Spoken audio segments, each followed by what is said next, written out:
तो ऐसी आत्माएं जो आत्मज्ञान से संगम युग में वंचित रह जाती है, वो सब पढ़ाई से वंचित रह जाती है, ईश्वरीय पढ़ाई से। जो पढ़ाई शांति के टाइम अच्छी होती है, यह दुनिया में जब अशांति भगदड़ मच जाती है तब अच्छी पढ़ाई हो सकती है, वो शांति का टाइम गंवा देती है। ये शांति के टाइम पर पढ़ाई पढ़ने का लाभ बाप बताते हैं, तुम बच्चे लेते हो। तुम किसों को आ जाता है? जो सन्मुख हैं उनको तुम कहा जाता है। सन्मुख का मतलब स्थूल मुख के सन्मुख बैठे हुए नहीं, स्थूल में सन्मुख बैठे हैं और अंदर अंदर विरोधी संकल्प चल रहे हैं। मुख में राम, बगल में छुरी भरी हुई है, वो सन्मुख नहीं है। अंदर और बाहर से एक, इसलिए मुरली में बोला है जो अंदर से एक और बाहर से दूसरा है, परसेंटेज में ज्यादा है, ऐसा मेरे नजदीक नहीं आ सकता। मालूम है क्या? दूर ही दूर रहेंगे। तो बताया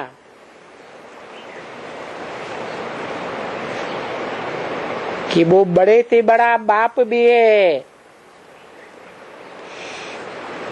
प्रैक्टिकल में मुक्ति और जीवन मुक्ति का वर्षा देने वाला। प्रैक्टिकल बना शरीर के साथ या बिना शरीर के? शरीर के साथ, शरीर की इंद्रियों के साथ।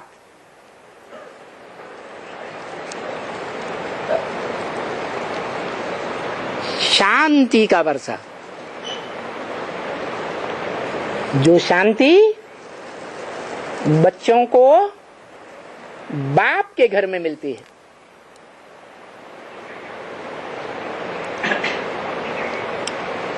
इसलिए कहते हैं घर को याद करो, बाप को याद करो और वर्षे को याद करो। फिर कहते हैं माम एकम याद करो। ये दोहरी दोहरी बातें क्यों करते हैं? हैं? हैं? हाँ, वो हमारा बाप भी है। कौन? वो हमारा घर भी है, वो हमारा स्वर्ग का वर्षा भी है। वो है, वो हमारा स्वर्ग का वर्षा है, आत्माओं का बाप। अरे वो खुद ही नहीं रहता स्वर्ग में, है? बाप खुद होगा मल्टी मिलियनर तो बच्चों को देगा। बाप खुद ही जमींदार होगा तो बच्चों को जमींदार का वर्षा देगा। बाप खुद प्रवृत्ति मार्ग का पक्का होगा तो बच्चों को प्रवृत्ति मार्ग का पक्का बनाएगा, प्रवृत्ति मार्ग का पक्का वर्षा देगा। वो सबसे बड़ा सन्यासी है या प्रवृत्ति मार्ग का जन्म जन्मांतर का पक्का है? प्रवृत्ति मार्ग का पक्का है वो, है? वो तो दुनिया का बड़े से बड़ा सन्यासी है। सम माने संपूर्ण, न्यासी माने त्यागी। क्या? सुख का भी त्याग, इंद्रियों का भी त्याग,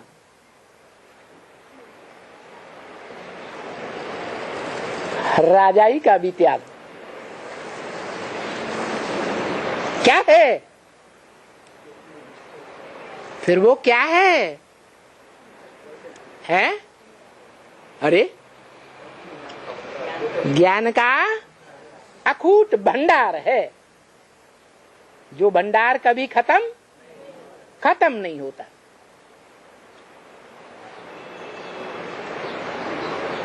जो मनुष्यों का बाप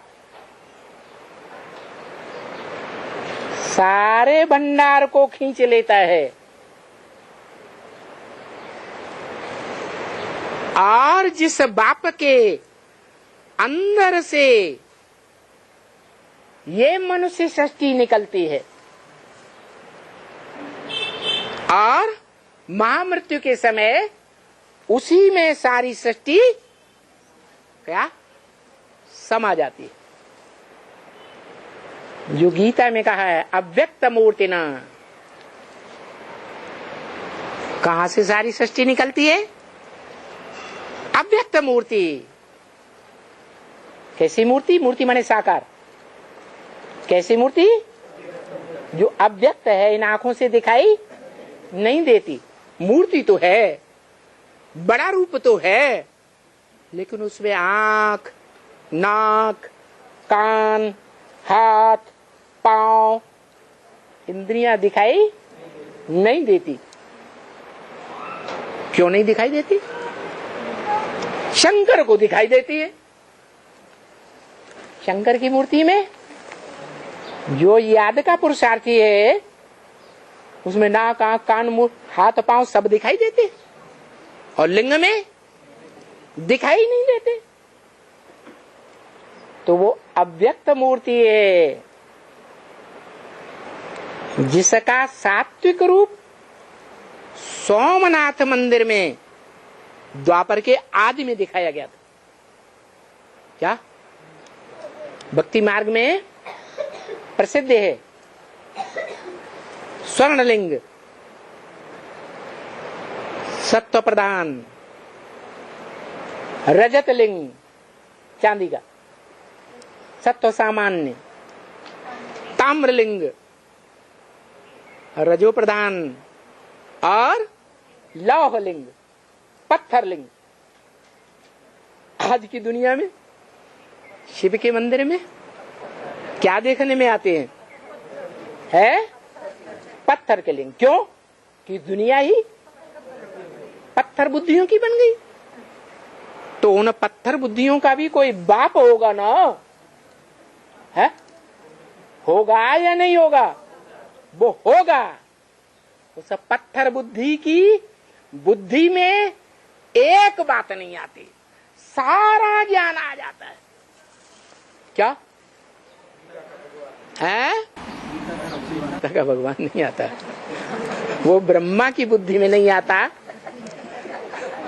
क्या जो स्वयं गीता का भगवान है, गीता पति भगवान, वो पति बनता है? जिसमें प्रवेश करता है वो गीता माता का पति बनता है या वो बनता है? उसका तो एक ही संबंध है। क्या?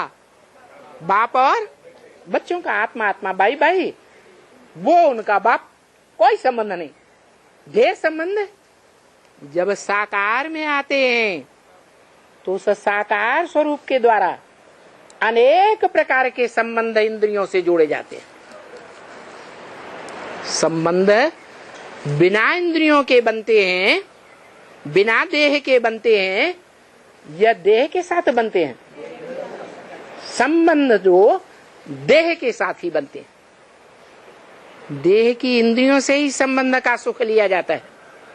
कोई भी संबंध हो तो जो अनेक प्रकार के सर्व संबंध गाए हुए हैं एक भगवान के साथ, वो साकार रूप के संबंध हैं, निराकार के संबंध होते ही नहीं।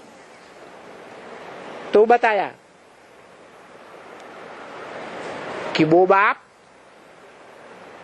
सुप्रीम सोल जिस साकार में आता है, उस साकार आत्मा के द्वारा अनेक प्रकार के संबंध जोड़ता है इंद्रियों के द्वारा। उन इंद्रियों में सबसे जास्ती कशिश करने वाली इंद्रिय कौन सी है? आंख। तो बताता है कि दृष्टि से सृष्टि सुधरती है। क्या बताता है? दृष्टि से सृष्टि सुधरती है। लेकिन किसकी दृष्टि से सृष्टि सुधरती है? इब्राहिम बुद्ध क्राइस्ट की दृष्टि से है? दीदी दादी दादाओं की दृष्टि से है? देहधारियों की दृष्टि लेंगे तो पतित बनते रहे हैं। और फिर क्या बन जाएंगे? यहां भी पतित बन जाएंगे। इसलिए पहले पहचानना है क्या कि जो विदेही है आज भी विदेही, कल भी विदेही रहेगा। विपरीत देह के विदेही, पहले भी विदेही था, सदाकाल का विदेही। पतित तन में, पतित दुनिया में आता है तो भी देह के संबंध से विदेही। उस विदेही को पहचानो, प्रैक्टिकल में पहचानो। क्या प्रैक्टिकल है? Ever pure.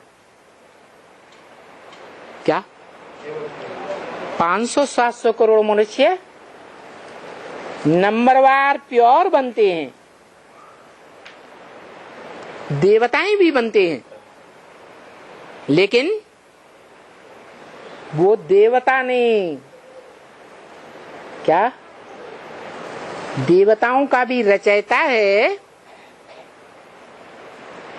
Heavenly God father है या नहीं?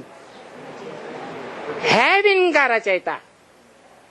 हेवन साकार या निराकार? साकार। तो उस बाप को पहचानो। वो बाप हमारा घर भी है। क्यों? क्योंकि उस बाप में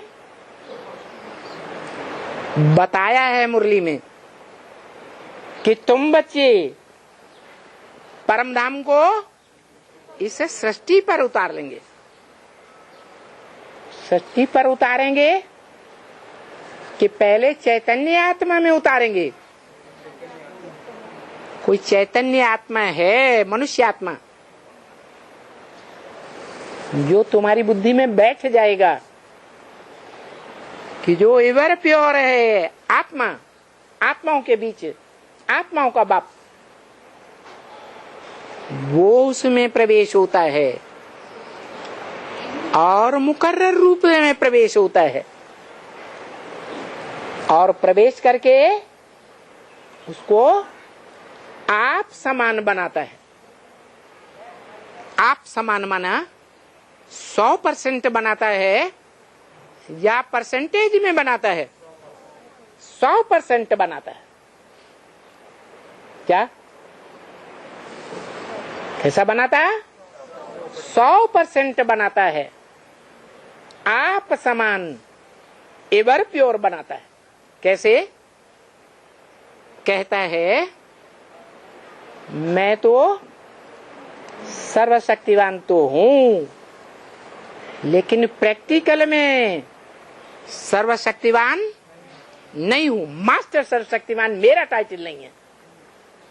तुम बच्चों का नंबरवार है तो एवर प्योर वो प्रैक्टिकल करता है। वो आत्मा है, वो करता है या करता है? वो तो करता है। कौन करता है? जिस मुकर्रर रथ में आता है वो मुकर्रर रथधारी योग बल के द्वारा अपन को आत्मा समझ क्या इस मनुष्य सृष्टि का बाप कौन है साकार में, पहले वो पहचानता है, कोई दूसरा पहचानेगा? अपने अपने पार्ट को हर आत्मा पहले खुद पहचानेगी तो कोई दूसरी आत्मा पहचानेगी? खुद पहचानेगी। तो वो आत्मा जो हीरो पार्टधारी है वो अपने पार्ट को पहचानता है और उस पार्टधारी को पहचान करके उस भ्रकुटी के मध्य में आत्मा को याद करता है। अपन को आत्मा समझ मनुष्य सृष्टि के बाप को पहचान कर उस स्वरूप को पहचानना। कौन सा स्वरूप? अधूरा पुरुषार्थी रूप नहीं, जो हाथ पांव इंद्रियों वाला शंकर दिखाया जाता है, नहीं। वो तो यादगार जो शिव के मंदिर हैं, उन मंदिरों में बीच में मुखिया शिवलिंग और आसपास वो पुरुषार्थी देवताओं की मूर्तियां दिखाई गई। संगम युग की यादगार उन मूर्तियों के बीच में पुराने मंदिरों में, जैसा कंपिल में रामेश्वरम मंदिर में देखा होगा, जो मुखिया है वो बीच में परिवार का मुखिया, और जो अन्य परिवार के भांति हैं वो नंबरवार बैठे हुए हैं चारों। देखा है? नहीं याद रहा? उस मंदिर में जो मुखिया बीच में है, मुखिया बाप, परिवार का मुखिया, और माता जलाधारी, ज्ञान जल को प्रैक्टिकल जीवन में धारण करने वाली, क्या नाम दिया? जलाधारी। वो माँ के पिता जो मुखिया हैं परिवार के, उनके चारों तरफ दीवार में देवी देवताओं के चित्र दिखाए। उन्होंने मुख्य चित्र कौन सा दिखाया? नहीं याद, फिर जाके देखना। तो बताया जो शिवलिंग है, जो शिवलिंग जिसकी पूजा होती है वो उसकी यादगार है, या मनुष्य सृष्टि के बाप की वो यादगार है जो संपन्न रूप धारण करती है, उसकी यादगार। वही हमारा बाप भी है, वही हमारा टीचर भी है, वही हमारा सदगुरु भी है। तीनों एक ही पार्ट है, अलग अलग आत्माएं नहीं है।